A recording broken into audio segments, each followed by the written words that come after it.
CTS 두란노 성경교실 가족 여러분, 안녕하세요. 저는 횃불 트리니티 신학대학원대학교 총장 김윤희입니다. 반갑습니다. 이제는 조금 저와도 익숙해지셨나요? 말라기 강의를 쭉 들으시면서 저는 잊어버리시고 말라기가 여러분 삶에 성큼 다가오는 그런 시간이 되었으면 좋겠습니다. 그동안 말라기 강의를 한 5강 정도 했는데요. 오늘 6강째입니다. 말라기는 어떤 책이라 그랬죠? 하나님과 백성이 어떻게 보면 논쟁하는 책이에요. 여러분들은 논쟁하는 거 안 좋아하시죠? 근데 하나님께서는 안 좋아해도 필요하면 하십니다. 그래서 논쟁하고 대답하고 질문하고 응답하고 뭐 이런 식으로 하나님이 왜 논쟁하시는지도 불만도 말씀하시고 이런 책입니다. 그래서 지금까지 오는 동안에 6개의 논쟁이 있는데 그중에 우리가 4가지의 논쟁을 했습니다. 그 4가지의 논쟁의 주제가 뭐였는지 기억나시나요? 이거 기억나시면 대단한 겁니다. 제가 정리를 해드리면 첫 번째 주제는, 논쟁의 주제는 사랑이었어요. 사랑. 두 번째는 멸시인데 그거는 뭘로 이어지냐면 예배로 이어집니다. 예배에 대한 논쟁이에요. 세 번째는 결혼에 대한 논쟁입니다. 네 번째는 공의에 대한 논쟁이었어요. 그럼 오늘 5번째의 논쟁은 뭘까요? 제가 답을 드린다면 시험에 대한 겁니다. 시험 너무 싫어하시죠? 또 우리 뭐 수능을 준비하는 고등학생들이라든가 뭐 학기말을 두고 있는 학생들이라든가 시험 너무 싫으시죠? 그럼에도 불구하고 그러면 그 시험이 이 시험일까요? 여러분이 궁금하시면 한번 말라기의 이번에 5번째 논쟁입니다. 이 말씀을 같이 살펴보도록 하겠습니다. 이 5번째 논쟁은 본문 3장 6절에서 12절까지예요. 근데 이 본문 동안에 반복된 단어들이 몇 가지가 나옵니다. 제일 많이 나오는 거. 그러니까 말라기 전체를 통해서 여호와를 지칭하는데 어떤 여호와라고 제일 많이 나오는 단어가 뭐라 그랬죠? 맞습니다. 만군의 여호와라는 단어가 제일 많이 나온다 그랬죠. 이 짧은 본문에서도 4번이나 나옵니다.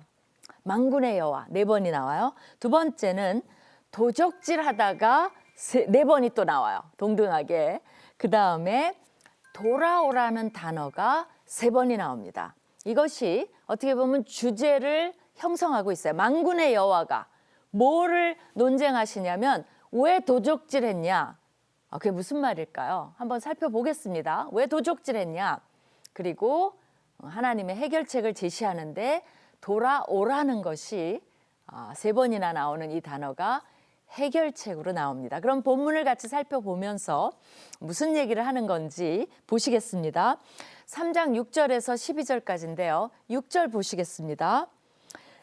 뭐라고 시작하시냐면 나 여호와는 변하지 아니하나니 이렇게 말씀하세요. 하나님은 변하시나요? 변하지 않나요? 변하지 않는다고 말씀하셨어요. 여러분 혹시 하나님이 그렇게 말씀하셔도 아니야 하나님은 변해.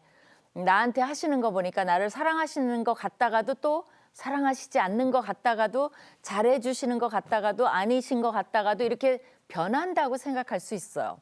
근데 오늘 그거를 확실하게 우리가 결정을 짓시다. 하나님은 변하지 않아요. 그럼 문제는 누굽니까? 나예요, 나. 내가 변해요. 그래서 하나님께서 이 변하지 않는다는 속성을 왜 강조하시냐면 사실 변하지 않기 때문에 이스라엘이 변화무쌍함에도 불구하고 아직 존재할 수 있다는 거예요. 하나님이 이방신처럼 변화하는 신이었다고 합시다. 오늘 다르고 내일 다르고 그래서 이방신 섬기기가 어려운 거예요. 왜? 비유를 어디에 맞출지를 몰라요. 그러니까 비나이다 하기도 하고 뭐 더 많이 바치기도 하고 하나님은 그런 분이 아니에요. 하나님은 이스라엘을 지금도 꾹 참고 사랑하는 이유는 하나님이 변하지 않는 분이시기 때문에 그래요. 여러분이 이스라엘이 변함이 없어요? 너무나 변하죠. 믿는다 그랬다가 우상도 섬겼다가 안 믿기도 하다가 뭐 변화무쌍하죠. 그럼 나는 어때요? 하나님이 왜 나를 참고 계시죠? 왜냐하면 변하지 아니하시는 하나님의 속성 때문에 그래요. 우리는 다 어떤 존재죠? 뭐 이랬다 저랬다. 신앙이 뜨거웠다가 식었다가 잘해주면 또 막 기뻐했다가 그게 우리잖아요. 그래서 하나님이 이렇게 말씀하십니다. 나는 변하지 않는데 그러므로 야곱의 자손들아 이스라엘 백성들아 그 말이죠. 너희가 소멸되지 아니하느니라. 너희를 없애지 않는 이유는 내가 변하지 않는 여호와라서 그래. 그렇게 말씀하시고 계십니다. 그 다음에 만군의 여호와 드디어 나왔어요. 만군의 여호와가 이르노라 너희가 조상들의 날로부터 너희가 나의 규례를 떠나 지키지 아니하였도다. 얼마나 이 이스라엘 백성들이 변하는 백성인가를 보여주기 위한 증거가 뭐냐면 하나님의 명령을 안 지켜요. 사실 그 면에 있어서는 이스라엘 백성도 일관성이 있어요. 변하지 않는 하나님과 하나님의 명령을 안 지키는 면에서는 변함이 없는 이스라엘 백성 간의 충돌입니다. 그러니까 둘 다 안 변해요. 근데 하나님은 그러기 때문에 긍정적이고 이스라엘 백성은 항상 변해요. 그게 일정해요. 그게 변함이 없어요. 부정적으로 변함이 없는 이스라엘 백성 간에 이제 동일선상에서 부딪히는 거죠. 그러니까 이스라엘에게 하나님은 항상 신실하시고 또 이스라엘은 변함없이 신실하지 못해요. 그게 동일해요. 그런 면에서. 이해가 되시나요? 네, 제가 좀 복잡하게 얘기한 것 같습니다. 근데 여기에 대해서 하나님이 너희는 그래 그렇게 하시지 않고 해결책을 제시해 주십니다. 그래서 좋은 하나님이에요. 우리가 자녀 교육할 때도 이게 참 중요해요. 그래 그거는 잘못됐어. 그 말 하는 건 좋아요. 그러면 어떻게 해야 되는가를 가르쳐 주는 것도 참 중요합니다. 회사에서 상사도 마찬가지예요. 이거 왜 이렇게 잘못했어? 그거 뭐 할 수 있어요.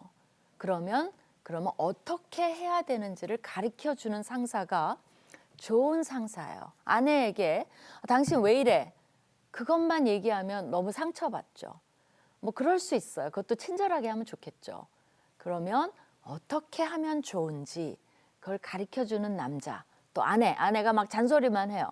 그럼 남편한테 뭘 원하는지 그거를 친절하게 말해주는 부인이나 남편이 좋은 관계죠. 그래서 하나님이 해결책을 좋으신 하나님이시니까 제시를 해주십니다. 뭐라고 하냐면 그런즉 내게로 돌아오라. 그러면 나도 너희에게로 돌아가리라. 이렇게 말씀하세요. 이거 되게 재밌죠. 돌아오면 나도 돌아올게. 거기서 만나자. 이거죠. 그럼 돌아오라는 게 어떻게 돌아오라는 겁니까? 그런 말 있죠. 며느리 보고 전어 붙여놨으니까 돌아오라. 뭐 전어 시즌이 되면 집 나간 며느리도 그 냄새 맡고 돌아온다는 거 아니에요. 그래서 뭐 그런 식으로 돌아오라는 걸 말하는 걸까요? 돌아온다는 게 이스라엘이 어디 멀리 길 떠났나요? 다시 돌아오라 그렇게. 사실 이 단어는 예언서에 보면 한번 여러분이 추측해 보세요. 예레미야에 이런 말이 있어요. 배역한 자식들아 돌아오라. 그죠? 나를 배반한 너희 돌아와라. 그러면서 뭐라 그러냐면 내가 너희의 배역함을 고쳐줄 테니까 돌아오라. 그러면서 이스라엘 백성이 뭐라 그러냐면 보소서 우리가 주께 왔사오니 주는 여호와 하나님이십니다라고 고백을 해요. 그건 뭘 말합니까? 돌아오는 거. 회개를 말해요. 하나님 앞에 다시 하나님을 인정하는 백성으로 관계를 회복하는 백성으로 돌아온다는 걸 말해요. 그래서 회개해라 라는 말과 동일합니다. 그러면 그 회개를 받아주겠다는 말을 뭐라고 하시냐면 나도 돌아갈게. 너도 돌아와. 어떠세요? 어떤 하나님이십니까? 너무나 우리에게 그건 뭐예요? 그런 죄 일일이 안 묻을 테니까 그냥 나에게 돌아오면 우리 관계를 다시 시작하자라는 굉장히 친절한 하나님을 엿볼 수 있어요. 또 이건 단순히 돌아오라는 게 아니에요. 나도 돌아가겠다는 뭔가는 뭐냐면 언약적 저주를 하지 않겠다는 거예요. 원래 이스라엘 백성이 언약을 어기면, 하나님의 말씀을 어기면, 율법을 어기면, 규례를 어기면 거기에 대한 대가가 뭐예요? 저주예요. 그게 다 언약의 관계에 써 있잖아. 이렇게 하면 저주를 받고, 이렇게 하면 이걸 또 어기면 저주를 받고. 근데 하나님이 그 계약서를 찢어버리시겠다는 거예요. 나도 돌아가겠다는 건 저주하지 않을게 라는 하소연이십니다. 그러면서 이제 그랬더니 그러면 이 정도 되면 어떻게 해야 돼? 이스라엘 백성의 반응이 감동을 받아야죠. 근데 이스라엘 백성은 이렇게 말합니다. 너희가 이르기를 우리가 어떻게 하여야 돌아가리까 하는도다. 그거는 무슨 말이냐면요. 저 돌아오는 방법을 모르겠는데요. 그 말이 아니에요. 뭐에 대해 돌아가야 됩니까? 도대체 무슨 말씀을 하시는 겁니까? 도대체 금시초문이네. 왜 저러시지? 이런 어투예요. 사실은. 기가 막히죠. 하나님 잘못했어 해도 이들이 정말 용서받을까 말까인데 뭐를 돌아오라는 말입니까? 무슨 소리 하시는 거예요? 따지는 거예요. 그러니까 하나님이 구체적으로 논쟁점을 제시하십니다. 사람이 어찌 하나님의 것을 도둑질 하겠느냐? 할 수 있어요? 없어요. 불가능해요. 근데 너희는 그 불가능한 거, 하나님의 것을 도둑질하는 불가능한 일을 저질렀다라고 말씀하고 계세요. 너희는 나의 것을 도둑질하고도 말하기를 우리가 어떻게 주의 것을 도둑질하였나이까 하는도다. 그렇게 말해요. 도둑질했지. 그랬더니 우리가 언제요? 말도 안 돼요. 뭘 도둑질했다는 거예요? 그러니까 하나님이 답을 딱 주세요. 그거는 곧 11조와 봉헌물이라 라고 말씀을 하세요. 자, 이걸 한번 살펴봅시다. 그 유명한 11조와 봉헌물인데 여기서 도둑질하다가 많이 나오는 거예요. 도둑질하다 그렇게 돼 있죠. 근데 이제 여기서 재밌는 게 원래 이 도둑질하다 이 단어가 원래 히브리어로 보면 철자상 야곱이란 단어랑 야곱도 좀 속이는 자잖아요. 그러니까 그 단어가 비슷해요. 그래서 6절에서 하나님이 이스라엘 백성아 그러지 않고 야곱의 자손들아라고 부르신 거예요. 그 말은 이미 이 도둑질을 염두에 두고 그것을 상기시키기 위해서 야곱의 자손들아라고 부른 전략적인 단어예요. 그러니까 아주 이 저자가 주도 면밀하게 이 글을 썼다는 것을 알 수가 있어요. 그래서 이 도둑질에 가까운 도둑질 잘하는 백성들아 야곱의 자식들아라고 부른 거예요. 그러면서 도둑질했지 그런 거예요. 그랬더니 시침이 뚝 떼고 뭐를 도둑질했다는 말씀이세요? 라고 정말 괘씸하게 얘기를 합니다. 그랬더니 하나님이 11조와 봉헌물이죠. 근데 여기에 정관사가 붙었어요. 그건 뭐냐면 그 11조와 그 봉헌물이라는 뜻입니다. 이건 뭐냐면 이스라엘 백성도 알고 하나님도 알고 있는 바로 그거. 그러니까 하나님이 뜬금없이 전혀 모르는데 뭐 논쟁거리를 가져온 게 아니에요. 이미 언약한 거, 알고 있는 거, 그것을 이행하지 않는다는 것을 말씀을 하시고 계십니다. 자, 11조에 대한 이슈. 11조는 이제 여호와의 것이죠. 왜 11조 하냐고 여러분 많이 물어봐요. 10의 구조를 요청하지 않은 것을 너무 감사하셔야 돼요. 왜? 여러분이 늘 그렇게 말하죠. 물질은 누가 주셨다고요? 하나님이 주셨다며요. 그럼 하나님 거죠. 그러면 우리가 하나님께 다 드려야 돼요. 원래는. 근데 하나님이 그러지 마. 10의 구조를 가지고 너희가 잘 살아. 근데 11조는 이스라엘 백성한테는 의무예요. 그건 어떤 표시냐면 이게 하나님의 것입니다 해서 그 표현으로 드리는 게 11조예요. 근데 그 당시에는 이스라엘 백성만 그런 게 아니에요. 그 당시에 모든 고대 근동의 신들에게는 신전에 11조 정도를 어느 백성이나 바쳤어요. 그러니까 그 당시 기준으로 하나님이 다른 이방 민족들도 다 하는 그거 너희도 그 정도만 나에게 가져오면 좋겠다. 그러니까 이스라엘 백성은 그건 질문이 없어요. 다 그렇게 하는데 당연한 거죠. 그죠? 그래서 이제 11조를 바치라고 얘기하고요. 그 멜기세덱에게 아브라함도 그 당시 습관으로 11조를 준 거예요. 그게 이제 당연한 것으로 여겨진 거죠. 또 소산에 이제 11조를 주라고 얘기하죠. 레위인들도 이것을 지켜야 돼요. 그러니까 레위인들이 11조를 받잖아요. 그러면 그 11조 받은 거에 11조를 또 내게 돼 있어요. 근데 하나님이 매년 그렇게 내대 3년째가 되는 때에는 뭐라 그랬냐면 3년 끝에는 그의 소산의 10분의 1을 다 내요. 11조를 내요. 근데 이거는 하나님께 가져오지 말고 성읍에 저축을 해서 너희 중에 분깃이나 기업이 없는 레위인가 내 성중에 거류하는 객과 고아와 가부들이 와서 배부르게 먹게 하라. 그러면 하나님께서 복 주시겠다 이렇게 말씀하세요. 그건 뭐냐면 3년째 되는 11조는 모아서 가난한 사람을 구제하는 데 써라 이거예요. 그럼 하나님이 누구를 위해서 11조를 걷는 겁니까?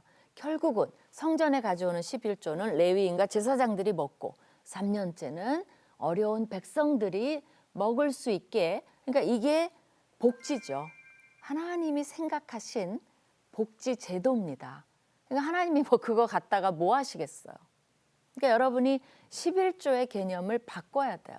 내가 하나님께 물질을 주신 하나님께 감사해서 드리는 거, 표현하는 거. 그죠? 표현할 때까지 그건 이루어지는 게 아니라 그러죠. 표현을 해야죠. 뭔가 말로만 할 수는 없죠. 그거의 표현이 이제 구약 백성들한테 11조로 나타나는 겁니다. 근데 이제 여기 이슈가 복잡한 게 하나님이 이제 뭐라고 했냐면 그 봉헌물도요 이렇게 돼 있어요. 특별한 목적으로 그 봉헌물을 드리게 돼 있습니다. 레위기의 7장에 보면 34절에 이렇게 돼 있어요. 내가 이스라엘 자손의 화목제물 중에서 그 흔든 가슴 또 뒷다리 든 뒷다리 들었다는 걸 이렇게 제물에 드리려고 이렇게 들었다는 말이거든요. 든 뒷다리를 가져다가 제사장 아론과 그의 자손에게 주었나니 이는 이스라엘 자손에게서 받을 영원한 소득이니라. 그러면 영적 일꾼들에게 속한 것을 백성들이 주지 않았다는 거예요. 바로 그 봉헌물. 그러니까 레위인과 제사장들이 먹고 살 게 없어요. 그걸 안 갖고 왔다는 거예요. 그러니까 교회에 여러분이 헌금을 안 하면 어떻게 됩니까? 목사님들이 먹고 살 수가 없어요. 전도사님들, 부목사님들 살 수가 없어요. 그럼 교회를 떠나겠죠. 그런 현상이 이스라엘에게 일어난 거죠. 나중에 사사기 시대 보면 레위인들이 먹고 살 게 없으니까 막 자기 처소를 막 떠나서 성전을 떠나서 딴 곳에 막 돌아다니는 레위인도 생기는 모습이 뭐냐면 정상적인 11조를 가지고 오지 않은 거죠. 그래서 포로 생활 간 거예요. 이런 영적인 약속을 지키지 않았기 때문에. 근데 지금 말라기는 포로 생활 이후임에도 불구하고 이스라엘이 혼나고도 다시 옛날 일을 반복하는 모습을 여기서 볼 수 있습니다. 그래서 이제 하나님이 너희가 그러는데 오케이 다시 내가 이제 얘기를 해볼게 하면서 10절에 뭐라고 하냐면 3장 10절입니다. 만군의 여호와가 이르노라. 만군의 여호와 나왔죠. 너희의 온전한 11조를 창고에 들여 나의 집에 양식이 있게 하고 그것으로 나를 시험하여 내가 하늘 문을 열고 너희에게 복을 쌓을 것이 없도록 붙지 아니하나 보라라는 말씀을 해주세요. 이게 이제 그 유명한 말씀이시죠. 자, 여기에 나오는 말씀 중에 여호와를 시험하여 보라는 말이 나와요. 근데 이 구절은 다른 성경과 상충되지 않는 의미에서 이해가 돼야 돼요. 왜 그러냐면 신명기 같은 데 보면 6장 16절에 너희는 마사에서 시험한 것 같이 너희의 여호와 하나님을 시험하지 말라 그랬어요. 근데 여기는 뭐라 그랬어요? 오케이, 나를 시험해 봐 그랬어요. 그러면 이쪽엔 하지 말라 그래 놓고 이쪽은 하라 그래요. 어떻게 이해해야 되죠? 이거는 이해를 이제 잘 하셔야 됩니다. 이 두 단어가 우리말로는 시험이로 동일해요. 근데 원어에 보면 여기에 시험이라는 단어와 여기에 시험이라는 단어가 다릅니다. 그걸 모르면 상충이 돼요. 하나님이 변하지 않는다 그래 놓고 시험하라 그랬다가 시험하지 말라 그랬다가 변하는 하나님이잖아 라고 오해할 수 있어요. 그러면 시험하지 말라 이거는 정말 그 신명기에 나오는 거 하나님 시험하면 안 돼요. 왜 시험하냐? 못 믿어서 시험하는 거예요. 하나님이 우리에게 양식을 주나? 우리에게 물도 주나? 우리를 구원해 주나? 못 믿어서 하나님을 시험해 보는 그 시험은 하지 말라는 거예요. 그럼 말라기에 나오는 시험은 어떤 뜻이 있냐면요. 요렇게 쓰였어요. 스가랴에 이제 그 시험이라는 단어가 다른 곳에서 어떻게 쓰였나를 보면 이해를 할 수가 있어요. 스가랴 13장 9절에 이런 말이 있어요. 내가 그 3분의 1을 불 가운데에 던져 은같이 연단하며 금같이 시험할 것이라. 그들이 내 이름을 부르리니 내가 들을 것이며 나는 말하기를 이는 내 백성이라 할 것이요 그들은 말하기를 여호와는 내 하나님이시라 할 것이라. 이건 뭐냐면 여기서 시험은 하나님이 그 하나님 백성들이 잘하나 못하나를 내가 시험해 보겠다, 감독하겠다라는 말씀이에요. 그러니까 지금 말라기에서의 시험은 뭐냐면 원래는 내가 감독을 해야 돼, 너희를.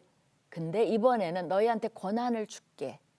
너희가 나를 시험해봐. 11조 해봐. 내가 그러면 거기에 대한 충분한 보상을 줄 테니까 이번에는 이번에만 줄게. 너희가 나를 감독해봐. 그것을 말씀하시는 겁니다. 그러면 여러분이 이게 우리한테 전반적으로 우리 이제 신약 시대, 지금 현대 21세기를 사는 사람들한테도 하나님이 그 감독권을 주셨나요? 아니에요. 이거는 말라기 시대의 언약 백성에게 하나님께서 언약하신 것을, 그러니까 어떻게 보면 그때만의 권한이에요. 이번엔 해봐. 그건 뭐냐면 꼭 하라. 그 말도 돼요. 그런데 그만큼 그들에게 하소연하시는 겁니다. 너희가 벌 받고 이렇게 포로 생활 와서도 언약을 안 지켜? 난 너희를 또 벌하기 싫어.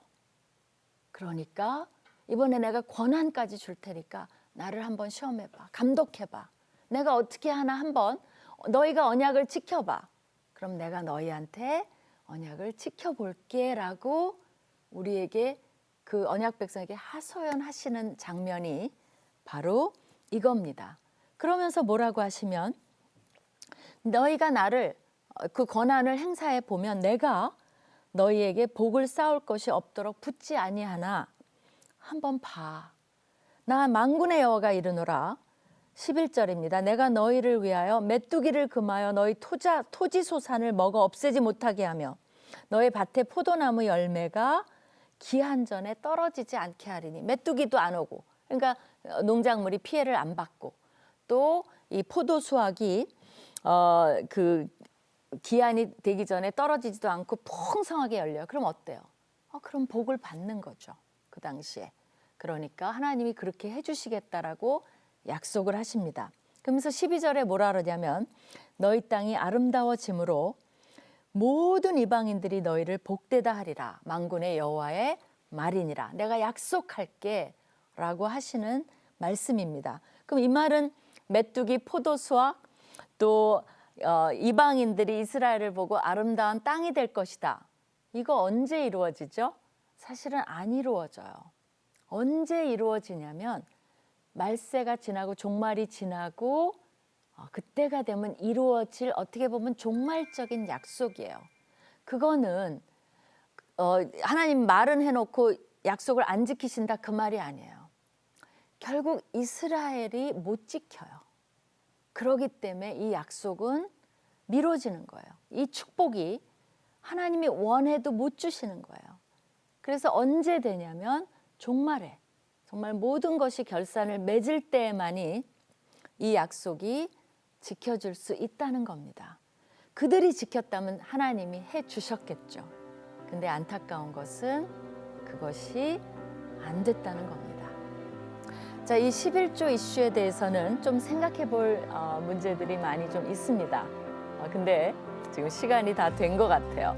그래서 할 수 없이 요거는 한두 가지 더 생각해 볼 거를 다음 시간에, 이 말라기의 11조는 여기까지인데 그럼 그 말을 듣고 우리가 어떻게 해야 되지?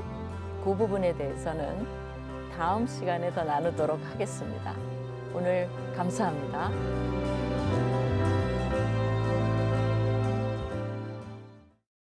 이 프로그램은 CTS 방송가족의 사랑과 후원으로 제작되었습니다. 후원 전화 02-6333-1003번, ARS 060-808-1004번으로 전화주세요.